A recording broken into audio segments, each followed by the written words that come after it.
Next దేవుని చిత్తం. దేవునికంటూ ఒక చిత్తం ఉంది, బైబిల్ అదే చెప్పింది. ఏంటి చిత్తం అంటే?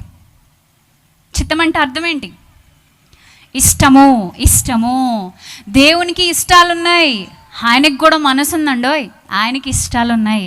నీకు ఎలాగైతే ఇష్టాలు ఉన్నాయో, నాకు అది ఇష్టం, ఇది ఇష్టం, నాకు పలానా వాళ్ళంటేనే ఇష్టం, పలానా వాళ్ళంటే ఏంటో వాళ్ళ ముఖం చూస్తే నాకు కొట్టబుద్ధేద్ది, పలానా వాళ్ళని చూస్తే తిట్టబుద్ధేద్ది, పెట్టబుద్ధేద్ది నువ్వు అనుకుంటావు. బట్ నీకంటే ఆయన అధికుడు.